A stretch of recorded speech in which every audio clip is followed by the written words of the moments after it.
morning, good afternoon, or good evening. What's going on? And welcome to the Mac Files, guys. It's here, Warlords of Draenor, the next expansion for World of Warcraft. Get excited because this looks phenomenal.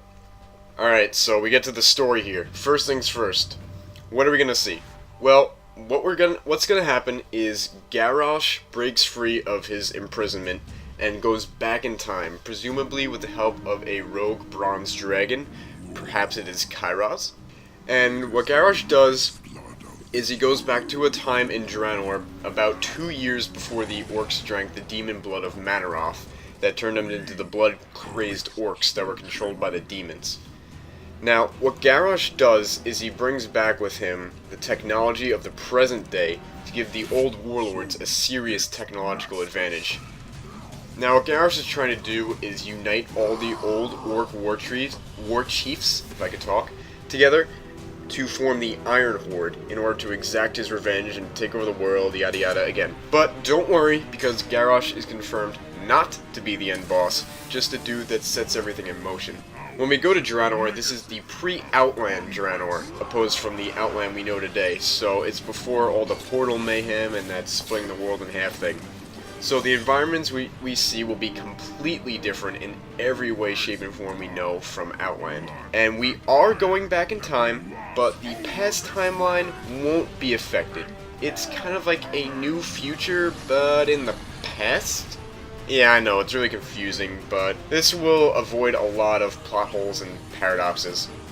Hopefully. Alright, so now features. So, as of what we know thus far, here are the features that have been announced and the details that I know of. Alright, so we're no longer in Azeroth, and we're going back to pre-Outland Draenor. Basically a whole new world. We got 7 new zones at launch, being the Spires of Arak, which is where the Arakoa are from, Shadow Moon Valley, which is home of the Draenei Sanctuary Karabor, now known as the Black Temple, and is also the area of the Shadow Moon Orcs led by Ner'zhul and his apprentice Gul'dan. We have Talador, the central zone where Shattrath is located, Nagrand, which is similar to the Nagrand we know, but is controlled by the Warsong clan, led by Gromosh Hellscream, Garrosh's daddy. We got Frostfire Ridge, home to the Frostwolf clan, led by Thrall's daddy, Durotan. The Tanan Jungle, we now know as Hellfire Peninsula, but far more, well, jungly. But this is led by the batshit crazy Kilrog of the Bleeding Hollow clan. That guy tore out his eye for...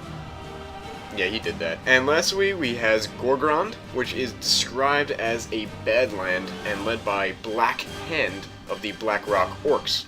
Now we got a really cool new feature called Garrisons. Now these are essentially a personal base used in phasing technology, so it's right in the world, but it's only yours. And this lets you gain followers whilst questing, dungeoning, raiding, etc. And you can recruit them to your garrison, which can be upgraded and fully customizable up to 3 tiers. Now what your followers can do is they can do dungeons and quests themselves, and they can gather resources for your professions and whatnot. Yes, Blizzard! Yes! New character models! Long overdue, but better late than never, eh? These new character models are looking pretty sexy, with, in some cases, 4 to 5 times the amount of polygons that the original ones had. They're updating all the voice and animations and the overall feel of the races, but still keeping the iconic look intact. All the original races, including Blood Elves and Draenei, will be updated. They said Worgen and Goblins might get updates too, but obviously not right away, as they look pretty good right now. Now, what this all means is, well, inbound awesomeness, of course, as the races are now going to look and feel a lot smoother and a lot higher quality. Whether some or all of the models will be available at launch, they haven't clarified that, but they all will get in eventually, over the course of patches or whatever. I still hope they add my idea of alternative character models too. Hey, I can dream. Level cap is now 100! This is excellent, and this is big. Level 100 is a big number and a nice round number too, so I have a feeling level 100 content will be super epic. Now this also means back to the 10 level system, which consequentially allows us to have more zones and more variety in our leveling. They said they were going to refine leveling and questing, make it a lot less linear, which is good, but fear not, because level 100 is not the end of World of Warcraft, because they said that the story they are setting up in this expansion will establish the next one, which I find really cool because now they're going for a larger overall story rather than just randomly jumping from one lore event to another. We'll be getting new level 100 talents as well as passive bonuses to our current spells through level 91 to 100. I am really excited to see what they're going to do. World of Warcraft is here to stay, and it's getting good. Of course, we got new dungeons and raids. We have 7 new dungeons, 4 for leveling, and 3 for max level. We got Blood Maul Slag Mines, Blackrock Depot, an older version, I presume, of Ashendone, or Ashinduan, or whatever the hell that is. Arakoa Spires, Shadow Moon Burial Grounds, Iron Barracks, and a new and improved Upper Blackrock Spire. Now they did say on the Warlords of Draenor site that there would be 2 heroic versions of classic dungeons. What the second one is, we don't know yet, but we'll probably know soon. All this looks good and fun, but let's really hope they add more in future content patches. They didn't say anything specifically about the scenarios that I'm aware of, but I think it's pretty safe to assume there will be some new ones. As for raids, we got 2 at launch with a total of 16 bosses. We got Blackrock Foundry and High Mall, with the addition of some world bosses as well, which is fantastic, and a huge change to the difficulties. We now have an LFR that scales from 10 to 25, so in case people leave, it will scale down so we don't have to wait forever for new people. A normal mode that also scales from 10 to 25, and a heroic mode that scales from 25.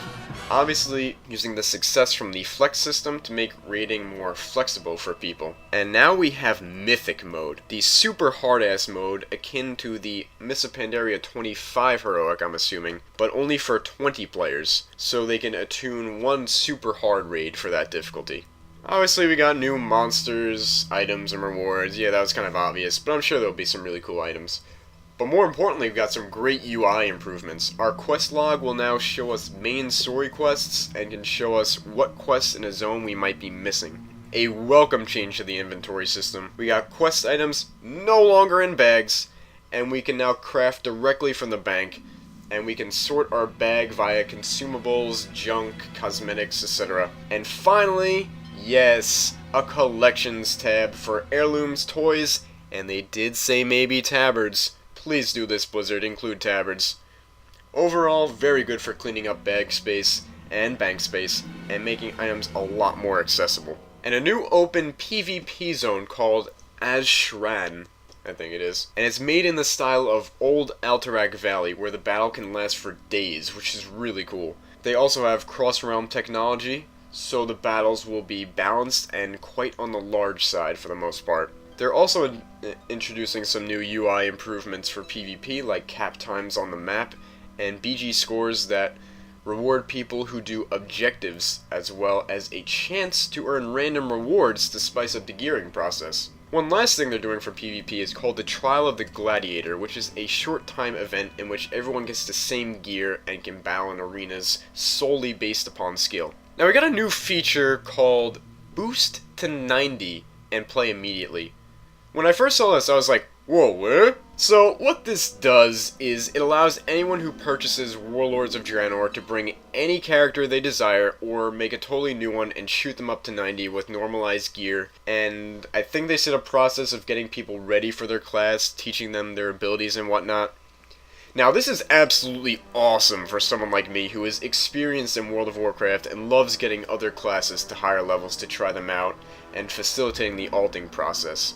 This is a tad unsettling for new players who get to skip 100% of the content from vanilla to Mists of Pandaria, which can really hurt people who have no idea what they're doing and what the story is about. The good news is you can only do this once, but I hope they're really careful with teaching people the class and they use a certain way to get them up to date on the story. Now, I know this really helps new and returning players so they can get right into the new content without looking at a daunting 100 levels, which is probably really good for the game overall. It just kinda sucks that they miss out on the previous content.